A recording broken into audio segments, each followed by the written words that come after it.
interests of the self. Do not run after anyone's wealth. A man may wish to live for 100 years, performing his duties as prescribed by the scriptures. Well, man, if you do your duties in this way, then the results of whatever you do will not cling to you. There is no other way. There are worlds known to be sunless and fit for demons. They are enveloped in darkness, such as what the blind, in other words, those devoid of self-knowledge, experience. Those people who have neglected the attainment of self-knowledge and have thus committed suicide, as it were, are doomed to enter those worlds after death. Brahman is one without a second. It never moves, yet it goes faster than the mind. It is always ahead. The sense organs can never catch up with it. It is still, yet it defeats all in a race. By its power, the Lord who dwells in space upholds water and everything else in the phenomenal world. That Brahman moves and it does not move. It is far off and it is also nearby. That Brahman is inside of this and is also its outside. He who sees everything in himself and himself in everything never hates anything. When a person knows that he himself has become everything and he knows the oneness of things, how can he hate or love anything? He, the self, is all-pervasive, radiant, without a form, without any defect, immaculate, untainted, all-knowing, the master of his own mind, the best of all, of independent origin and eternal. He dispenses to each his due. Those who mechanically perform sacrifices, avidya, go into a darkness that is like being blind. But those who merely worship gods and goddesses, vidya, go into a deeper darkness. Scholars say that the path of avidya, performing Agnihotri and other sacrifices, and the path of vidya, worshipping gods and goddesses, produce different results. Wise men confirm this.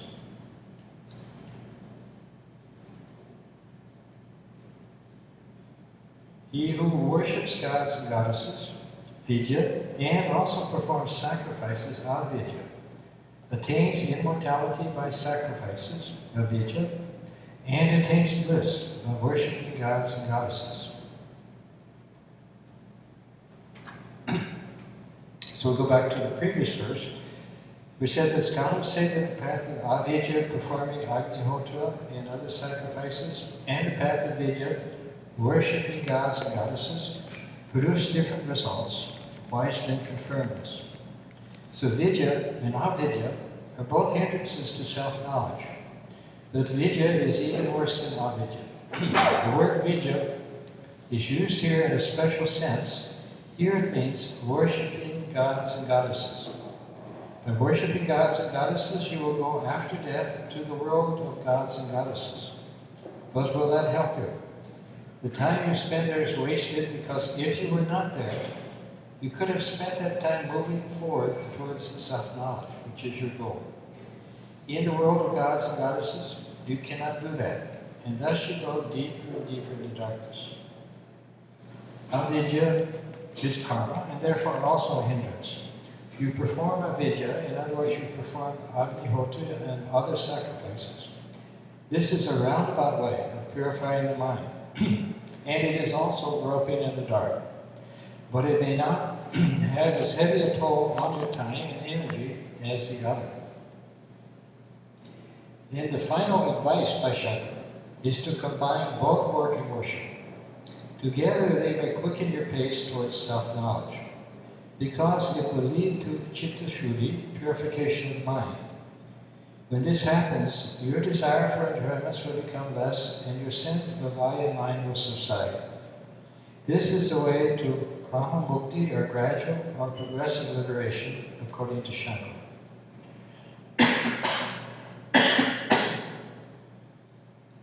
So as we mentioned for these last couple of verses here, talking about avidya and vidya and all, they're kind of obscure, kind of difficult to understand exactly what they're talking about. And they say, why shouldn't you worship gods and goddesses and so forth?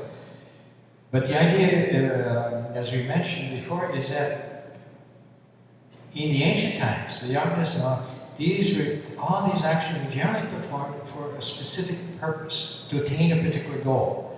And so out of desire to get prosperity in this world, to get some celestial realm or some occult power or something, people would perform these worships. And they would also try to worship the gods and goddesses of different powers of nature. But behind it ultimately was a kind of a selfish desire. I'm doing this so I can get something. Now, on the other hand, when worship is performed out of a sense of giving, out of a sense of offering, then it becomes purified. And then it leads, not only does it produce the kind of the good results of worship, but it also brings a person closer to God. So as I mentioned in the commentary, that when, as the mind gets purified, your desire for enjoyments will become less, and your sense of I and mind will subside. And this sense of I and mind is the essence of our ignorance. Because I and mind means that I take the one infinite consciousness and apply it to this particular person here, and then I spend my time trying to grab things, get things for this particular person. And this is kind of the human state of existence, that we're always seeking something, we're always trying to get something for ourselves. And even when people do like charitable work and things like that, there's a desire for fame or a desire for power, status in the community, all these things, all these motives may be there. And as long as that is, an element is there, that element of selfish desire is there, then it doesn't lead you ultimately to liberation. Although if you're doing good actions, I think slowly, you're starting to get kind of better. But the real progress is made as you become less and less focused on the sense of I and mine, and less focused on your desires, your desire to get things, to have certain pleasures, requirements, assets, and so forth, that as that focus from the standpoint of I and mine begins to weaken, then the person is making kind of true spiritual progress. We look at like the great philanthropists who've been, Carnegie and Rockefeller, you name them all. They started out as robber barons. They just were totally rapacious, grabbed everything they could get, and drove the workers into the ground. And then, when they got old and they had all this money, then they became great kind of philanthropists. And we all look, oh, here's Rockefeller, or Carnegie, or things like that. But that type of charity is, from a human standpoint, somebody endows a library, we say, oh, wonderful. And he gets to the paper and everything, and because they're being replaced by something much higher. And in fact, spiritual growth is much like growing up. Small child comes, first of all, he doesn't know anything what's going on. And then he just wants to play games. He wants to enjoy things. And then, gradually, a sense of responsibility starts to come. I've got to study, I've got to do this and that. And finally, more and more, he becomes an adult. And then, he looks back at the children. And he's just at a kind of a higher level. And this is spiritual people. When they become kind of truly spiritual, they become like adults in this world. And most of the people in the world are like children. We're all fighting and squabbling and running after this and that and trying to grab that. And the mother or the father, they look on, they won't get down there and squabble with the children. They're just kind of above it all. And they realize how kind of immature all this is. And you remember when Christ was crucified, remember he said, Father, forgive them, for they know not what they do. And this is a spiritual person. As they look at the world, they look at even all the terrible things that go on in the world, and they realize these are all children of God, but they're ignorant. They don't know what they are. And so it gives a kind of a different perspective. So the idea is that worship is a great means of purifying the mind, but it has to be done for the sake of the worship. And this is whatever we do, whatever type of practices, yogas or meditations or things that we do, if they're done for the sake of God, if they're done as a genuine worship, or as a genuine offering, or as an attempt to attain, to get beyond this kind of small personal stuff, then they're beneficial. Then they help us move along the path. But when they're done with the desire behind it, with the personal motive, in order that I can get something out of this practice, then it helps, it brings some benefits, it brings some better states of mind, things like that. But it doesn't lead us to this consciousness, which is beyond the limited I and mind consciousness. And so ultimately, it doesn't kind of help a lot.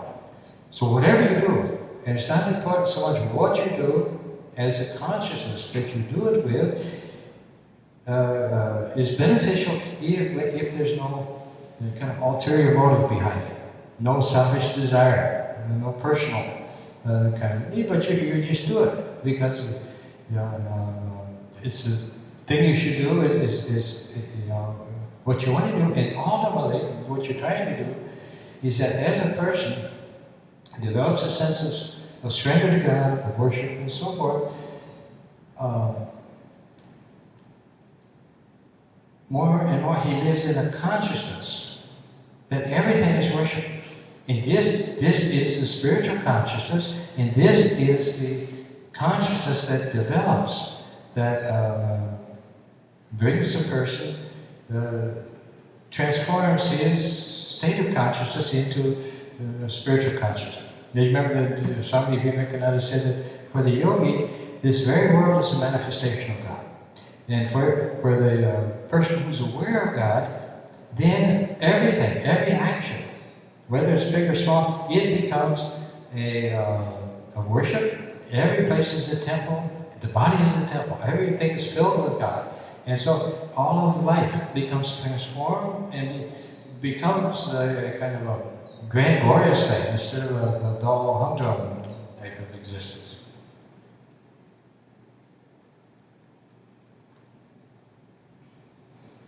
So then it will come down to verse 11. So vidyam cha yasta dve dobhayanti saha avidyayam vidyam tirtva vidyayam tam tamasmute. So he who worships gods and goddesses, vidya, and also performs sacrifices, avidya, attains immortality by sacrifices, avidya, and attains bliss by worshipping gods and goddesses, vidya. So the condition in both cases, worshipping gods and goddesses and performing sacrifices, is that the person should have no motive for personal gain. He should not desire the fruits of his actions, such as going to heaven or gods and goddesses. As earlier explained, the word vidya has a special meaning here. It means worship of gods and goddesses. Similarly, avidya also has a special meaning. It is karma, that is, performing agnihotra and other sacrifices. Such karmas are obligatory, but if they are done without any attachment to their fruits, they help purify the mind. Combining karma and worship is a path to gradual liberation. Shankara approves this for those who are not yet ready to renounce. But suppose you follow the two paths separately. It says, if you perform avidya, you will go to Pitruloka, the world of your ancestors. This is a dark region because it is far removed from self-knowledge. In fact, you will have to wait a long time to attain self-knowledge. But if you worship vidya, that is gods and goddesses, you go into still darker regions, and your attainment of self-knowledge is even further delayed. True, you go to Devaloka, the heaven of gods and goddesses, but you are caught in the pleasures there, and you remain there until the fruits of your worship are fully exhausted. You are then reborn as a human being, and your struggle resumes from where you left off. This is why vidya is considered worse. But if you combine the two, that is, perform the obligatory karmas without any attachment to the fruits, and at the same time worship gods and goddesses, again, without any desire to go to heaven, then you get the benefit of both, liberation and bliss. For those who are not yet ready to renounce, this path is recommended. So the condition, whether you're worshiping gods and goddesses or whether you're performing sacrifices, the basic condition that makes it spiritual is that there's no personal motive behind it, no motive for personal gain. And this is also the basis of karma yoga, that we all have to perform actions, we all have work to do, responsibilities and so forth, but we should do it without any personal motive. And that's a difficult concept for many people, because it seems like you just do it in a boring, kind of uninterested, detached way. But actually, it's leading to something kind of much different, where you begin to perform your actions, not just as a dull kind of drudgery, like the person who has to go to work. He's got a job, has to go to work, so he has to do that work, and he can do it. His feeling it's very boring, just very kind of a drudgery type of experience. But the same person can do the work in a correct, unattached attitude, and then it begins to unfold. We've said this about karma yoga before. You have two people. They're in an office, they're working side by side, they have to side by side doing exactly the same job. Now the first person, he does his job and he gets paid. That's it. Now the second person, if he's doing it in this kind of unattached way, if he's doing it as a worship, as an offering, with some kind of a spiritual intent to it, not only is he doing the job and not only is he getting paid like the other guy, but he's also, at the same time, evolving spiritually. Now, the first person, he'll do the job, he'll get paid, but he may be not at all happy. Not at all happy at work, not at all happy in his life, it's kind of going on. Second person, he's doing the same job, getting the same pay, but he's also beginning to find happiness. He's beginning to find a sense of peace, a sense of commitment, a lack of worry. All these things start to develop in him as his consciousness develops. And so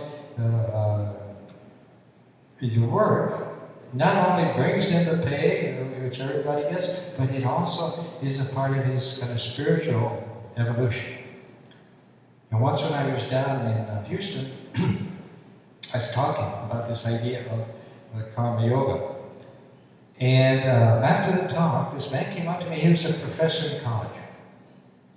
And he told me that he used to hate teachings.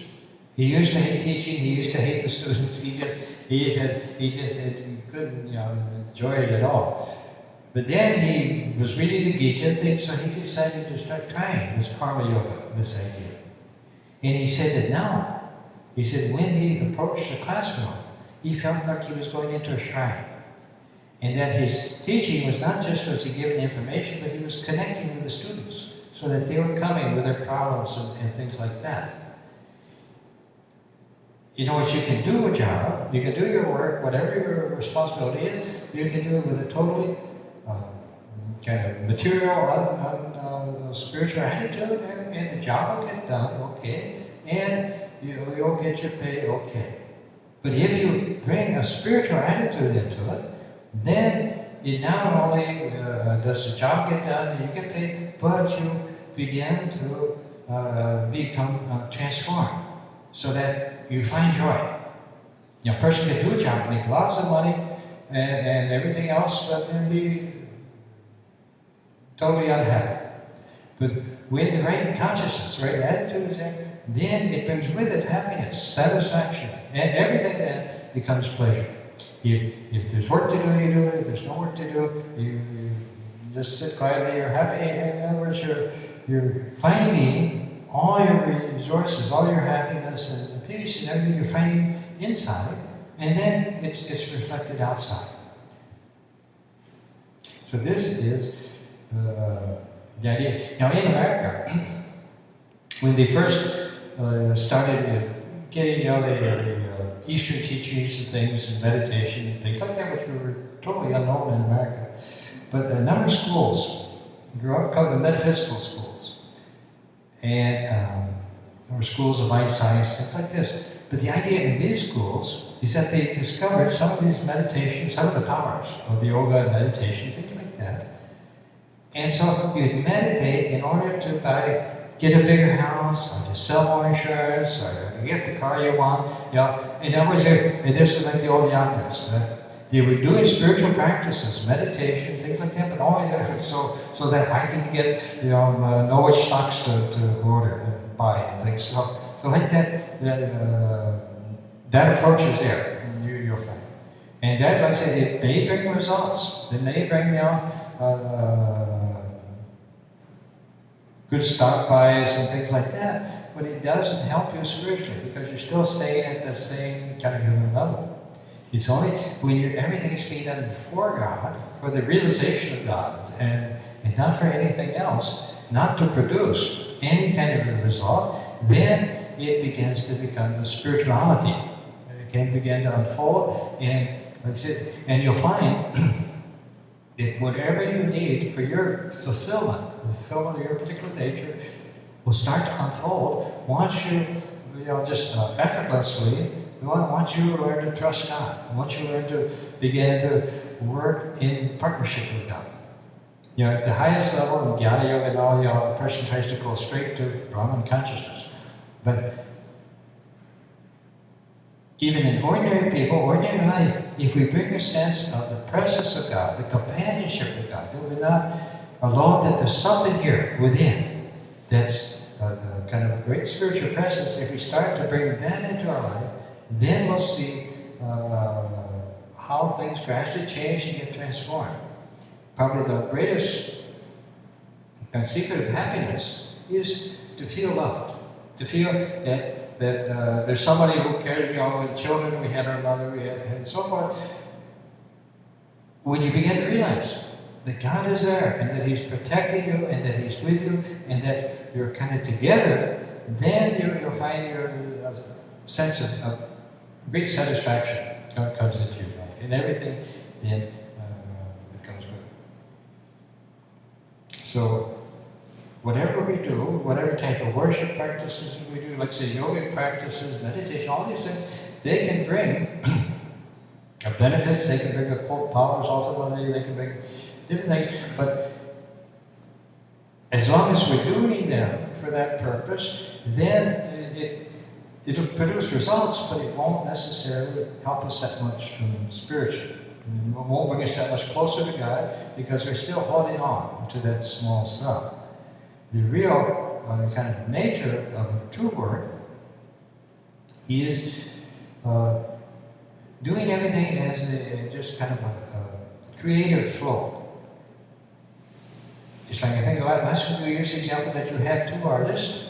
Now one artist, he does a painting, and all the time he's figuring, what kind of paintings will sell? What will be the market value of this? Well, how can I get my paintings into an art gallery and things like that? And so he paints accordingly. Whereas another artist, all he wants to do is make something beautiful. And he has this inspiration. And so he tries to express it and make something beautiful. Now we can see, just in our own kind of daily life, how the difference between the two. One person, for him, the art, what he is just an instrument so that he can use it for what he wants, use this power, this inspiration to get what he wants. For the other artist, it's just an expression. Nina Simone, she was a kind of a jazz singer, well-known kind of soul singer. In fact, I heard it once. This was way back before I came here. There was a jazz festival in Hampton Roads, Virginia, that my brother took me to. And all the kind of big names in jazz and so forth. But when she sang, it just, everybody got a standing ovation. I mean, the whole house, it just really got excited. And so anyway, what she said, one thing she said was stuck, is that she said, you know you have talent when the talent uses you. And this is usually we use the talent. We say, we get a little bit of power from God, a little bit of ability, and then we use it. And we say, oh, I'm going to make you do this. But the real talent comes when we let God use us. And a couple of weeks ago, we read the article on the tree of life. And we're all connected to the one tree of life, the one life force, the one energy going through the whole universe.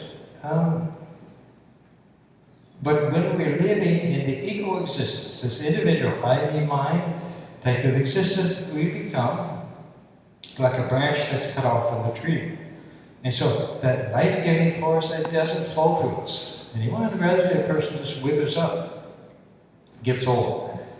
But when we're connected to the tree, then the tree itself supplies all the life, all the energy, all the situation, whatever we need will be supplied by the tree if we're connected to it.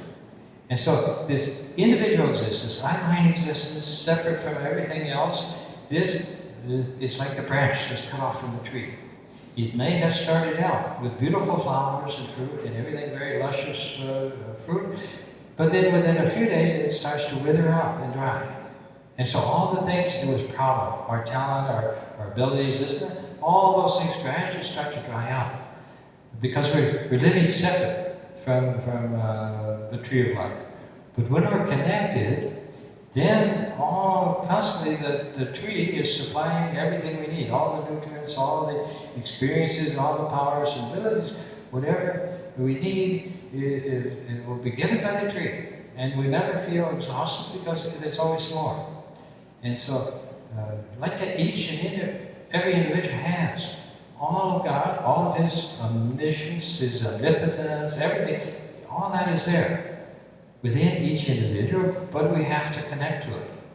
And the way we connect to it is by letting go of our separate, cut off existence and reconnecting. And that comes through self-surrender. Through not my will, but thy will be done. When we're seeking of God, let thy will be done. I'm just a servant, I'm just a child, and so forth. Then we'll find that everything will start to flow in our life.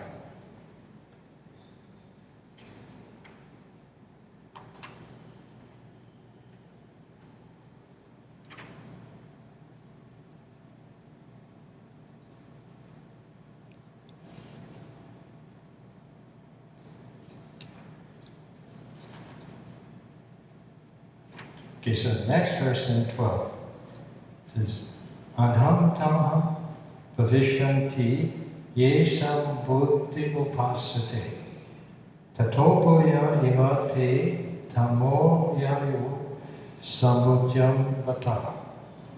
So those who worship the unmanifested, the causal state of the world, go into a darkness that is like being blind. But those who worship the manifested, the world we see around us, go into a deeper darkness. So, asambhuti, unmanifested, sambhuti, manifested. Indian philosophy does not believe in creation. It does not agree that something can be created out of nothing. There must be a cause before there can be an effect. The cause may not be seen, but it must have existed at some time. For instance, there's a big banyan tree before you. Where did it come from? It came from a seed lying underground. The seed was lying there unseen, but it was there all the same. It cannot be said that it did not exist. The tree was in the seed, lying unmanifested, and now it has become manifested. So all we see around us, the plants, the vast sky, the mountains, rivers, plains, forests, human beings, animals, etc., all were there at one time unmanifested. they were part of Asambhuti. Asambhuti is the same as Prakriti, nature, and it is a state where all the forces are in harmony with each other. Indian philosophy gives the names Sattva, Rajas, and Tamas to the three forces. So long as there is harmony among these three forces, there is no manifestation. It is difficult to describe what exists. It is unspecified existence, like an ocean without ripples. It is infinite, unvarying oneness. But somehow or other, at a certain point, the harmony is disturbed. Why it is disturbed, no one knows. It is perhaps in the very nature of things that this disharmony should take place. This is the starting point of Sambhuti, or manifestation. The one becomes many. The many was in the one, and it then becomes manifest. Its first manifestation is called Hiranyagarbha, or the firstborn. So whether you worship Asambhuti or Sambhuti, the result is the same. You're groping in the dark. You may know nothing about Asambhuti, yet you may worship it anyway. Perhaps you worship it out of fear or from the expectation of getting something you desire. In either case, you are blind and helpless, and you are constantly afraid of the unknown. You are worse off, however, when you worship Sambhuti, the manifested world. There are things in it that frighten you, and there are also things that tempt you. Either way, the result is not good. You are a helpless slave. To emphasize this, your condition described as being in greater darkness. But Vedanta tells you to look inside yourself. Yourself is supreme. So long as you are a slave to anything outside of yourself, you can never be happy. Vedanta tells you to be your own master.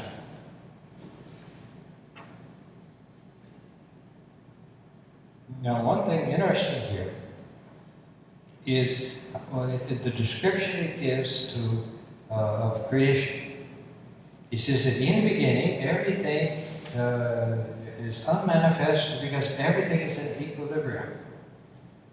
And then it's like an ocean, completely, or a lake, completely without any waves or ripples. Everything is together. That's Prakriti in state of pralaya, what they call it, dissolution. But then it says that, but somehow or other, at a certain point in the harmony is disturbed. Why it is disturbed, no one knows. It is perhaps in the very nature of things that this disharmony should take place. This is the starting point of Sambhuti, or manifestation. The one becomes many. The many was the inner one, and it then becomes manifest. Its first manifestation is called Hiranyagarbha, or the firstborn. Now it's interesting, many years ago, I heard a scientist on TV, and he was talking about the Big Bang, and how the universe started. And what he said, and this was a scientific opinion, was that in the beginning, there was a singularity. In other words, everything was just one, and everything was in equilibrium, in stasis. But he said, then something disturbed that equilibrium, and the whole universe came out. And this is exactly what Vedanta said 10,000 years ago. And it's interesting in so many ways that modern science is coming up with very Vedantic ideas. And so this is the idea, is that creation doesn't take place by God saying, okay, let me create planets and stars and things like that. But it's like Prakriti is there, the kind of the unmanifested one nature, Prakriti is there, like a lake, completely still, completely quiet. And then creation is like you take a big boulder and you throw it into the lake. And now you have ripples and waves and everything going all over the place. And this is basically what the scientists are describing. Another idea in Hinduism, one thing is the creation is a cyclical thing. We have creation comes out, it manifests, eventually it goes back into what's called pralaya, back to a state of dissolution. And again, whole other universe will come out kind of over and over again. The manifestation called the day of Brahman, and it goes to Brahma, and then the night of Brahma, and again it comes back. And according to the scientists, depending on the total mass in the universe, if there's a certain degree of mass in the universe, then what they think is that the universe will expand up to a certain point, and then begin to collapse back down and come back into this singularity, and then again, burst out into another universe. So like that, it's going on.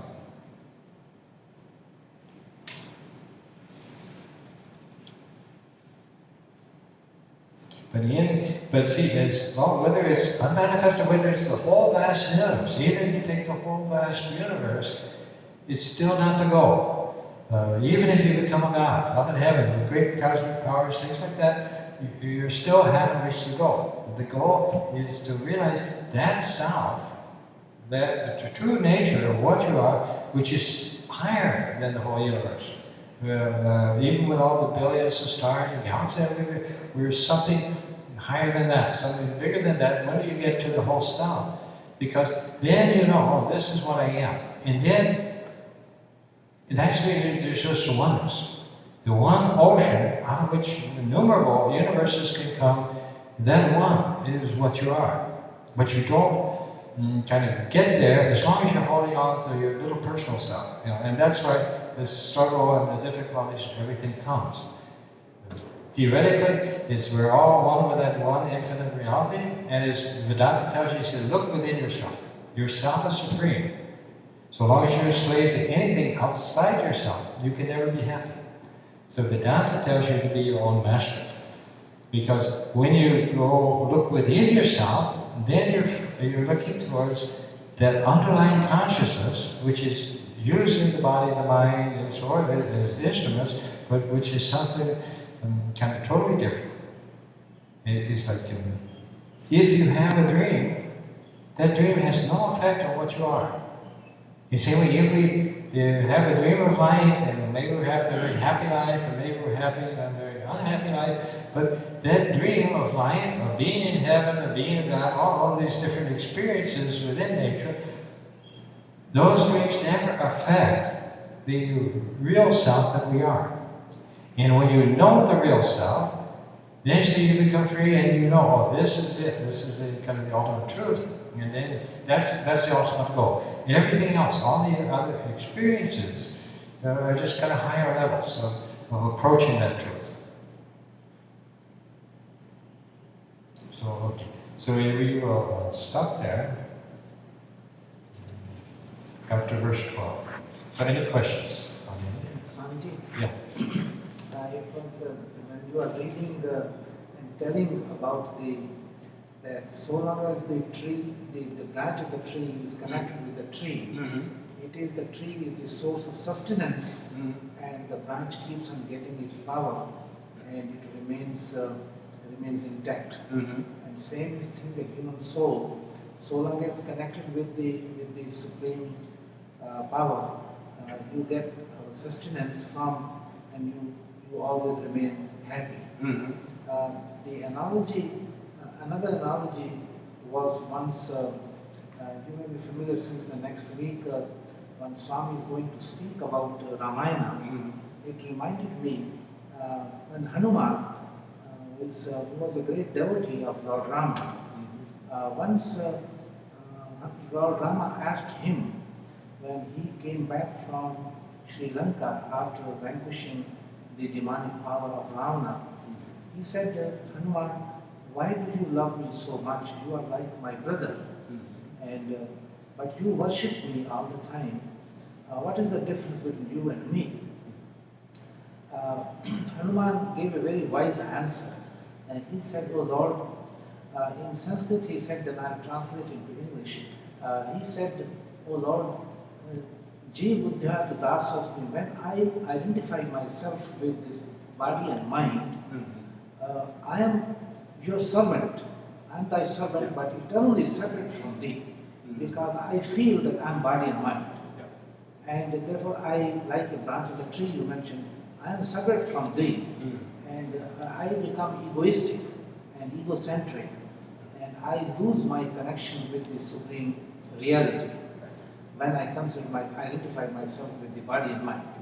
But second thing he said, when I identify myself with, when I consider myself as the part of the cosmic soul, that you are the cosmic fire and I'm just a spark in that one, Right. then I consider myself as an integral part of that cosmic, but still I feel that I'm separate from you.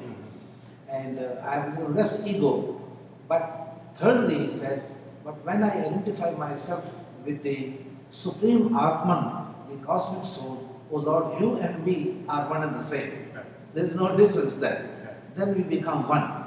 And that is very true. That is the state of, even Sri Krishna says in the Bhagavad Gita to Arjuna, that is the state of Brahman, that when you become one with the Supreme Reality.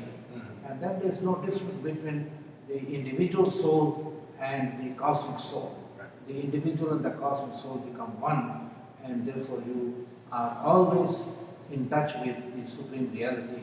You are never separate from that one, and you have a constant. So Sri Rama liked that example. He said, "Oh Lord, when I consider myself as the part of the cosmic soul, you and me, there is no difference because we are the garden, this individual soul, one and the same. We are one and the same." With this also, this is what Ramakrishna said about the three different schools of Vedanta. Yes. You know, there's the Dvaita, Vishishta Dvaita of Madhava, Vishishta Dvaita of Ramanuja, and the Advaita, Nando's of Shankara. Yes. And he said, and these three were like three different schools of philosophy. They all argued with each other. They all showed how the Gita taught their what they believed in and so forth. Yes. But Ramakrishna said that what these three different schools represented was different stages of spiritual progress. Yes. In the beginning, we're mainly thinking of ourselves, oh, I'm this body, I'm this person here. And then we feel that I'm here and there's God, there's this greater power, there's this there, and we feel try to connect with it. As a person goes deeper, he gets beyond his body, his mind, beyond identification with the body, mind, and the human being, and realize I'm spiritual consciousness. At that point, he realizes that his consciousness, the reality of his being, his soul, is part of a much vaster consciousness. And then finally, Advaita, when all the barriers that separate that consciousness from the rest of the vast consciousness, when all the barriers are gone, then you have the Advaita. It's like in the beginning, you have body, mind, and so forth, the individual totally separate from God. As a person reaches the soul level, the spiritual level, the relationship is like the cells in the body. You have each cell in the body, it has its own separate identity, its own separate shape and form and so on, but yet it's part of the body. It's one with the rest of the body. Then finally, the Advaita is like you have a drop of water in your hand. And that drop of water is a very little thing. But then you put it in the ocean. And now it's just ocean. You can't say, here's the drop, here's the ocean. It's just ocean. And that's the Brahmajnana. And that's what we're all, knowingly or unknowingly, that's what we're trying to progress towards. And the progress is made primarily in terms of how we get beyond I and mine. How we get beyond the barriers that we've set up to keep God out, how we kind of remove those barriers, and more then of the divine, the spiritual begins to come into our consciousness, and then it gradually unfolds. There's one more Maharaj, being an economist, since I studied, when I was in the University of Chicago, doing my PhD in economics, we had a professor, Milton Friedman. Oh, yeah. You might have heard, he got a Nobel Prize in economics. One day he was teaching us, he always used to say that to all his graduate students, that before you enter the graduate school, you must read a book written by, we call the father of economics, Adam Smith. He was an Irish economist, and in 1776, he said, never forget that date, that was the time when the United States got independence from Great Britain. And 1776, Adam Smith, he was an Irish economist, He used to teach in French university also, but ultimately he taught at the British universities. And he wrote this book, and in that book he used the concept of supply and demand and equilibrium that you mentioned about the equilibrium. He would say that in the market, when the supply and demand are equal, that becomes a right equilibrium. By that we mean we get the right price and the right supply and demand. There are no shortages and there is no abundance. There's absolutely everything is fixed, very nice, and people, the customers, the consumers, and the sellers, buyers and sellers, both feel very happy when we have equilibrium. Then he said that something happens. Government or somebody plays a little role like a stream of water, and the water is still, and somebody puts a little stone or a rock, and the water starts, the waves start. It is the government or the people see that they just throw some stone, put a policy, and the prices begin to change. Supply and demand changes. Then he said, how does the equilibrium come back? He used the concept. He said, I will tell you, there was Adam Smith, he mentioned the word Adam Smith, his name. He said there is a called the invisible hand. Adam Smith in his book is called Wealth of Nations. The title of the book was, the exact title is An Inquiry into the Nature and Causes of Wealth of Nations. How countries, nations become rich and they bring about economic growth. So he said invisible hand plays the most important role.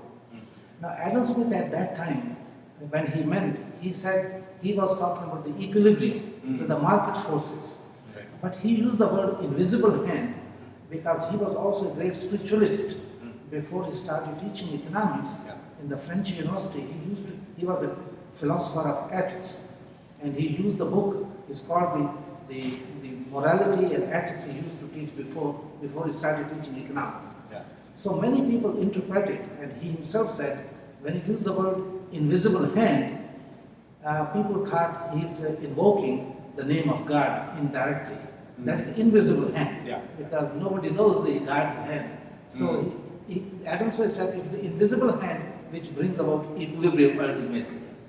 And Adam Smith, the Milton Friedman, after so many years, I'm talking about almost like 1970 when I was a student at that time, and he wrote a book in 1776, Adam Smith.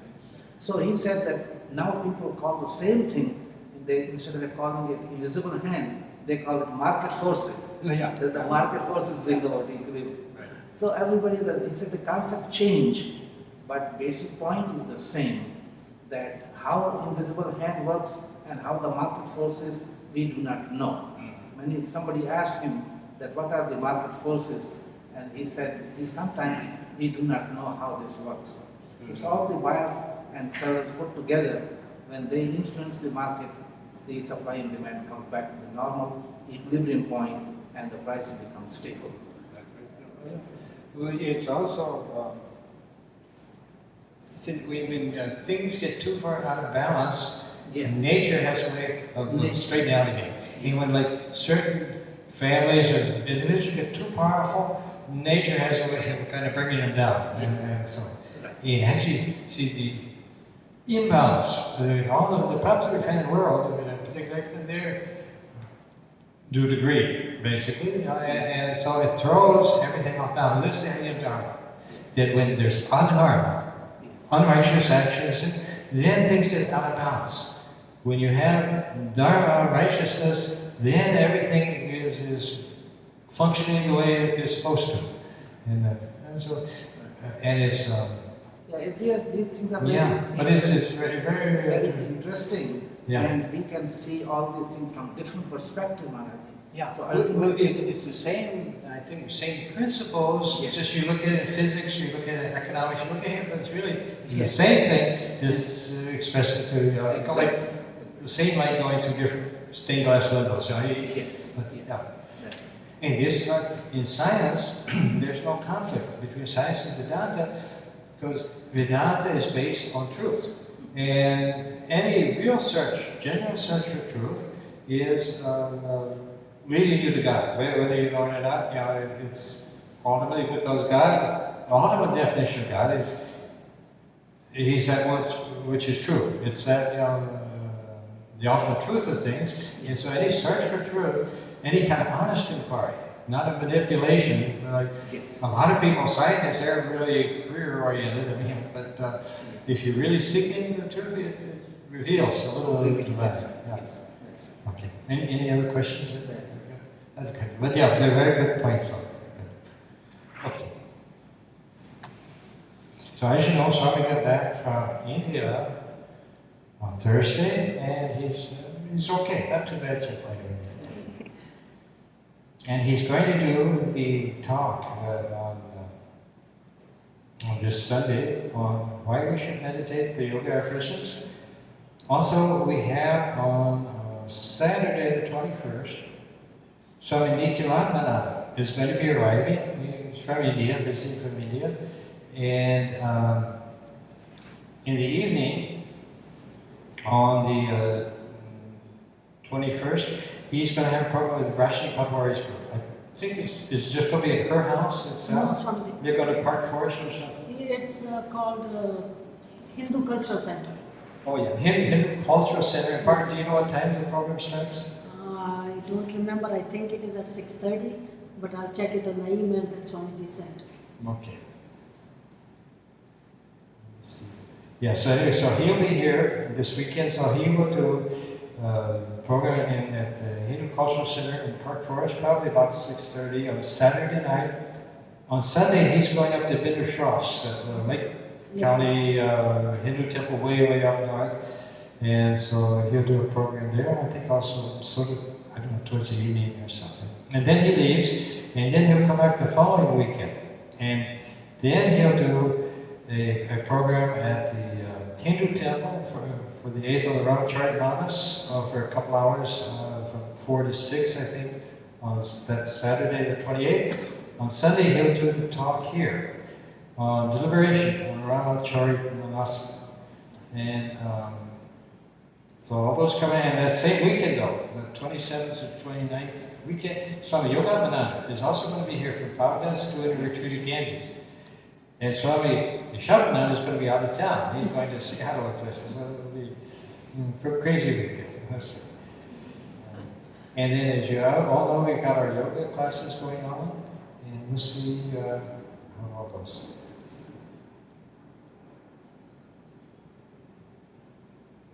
Om Asatoma Satyamaya Tamsoma Jyotirgaya Mityama Amitam Gaya Om Shanti Shanti Shanti. O Lord, lead us from the unreal to the real. Lead us from darkness to light, and lead us from death to immortality. Peace, peace,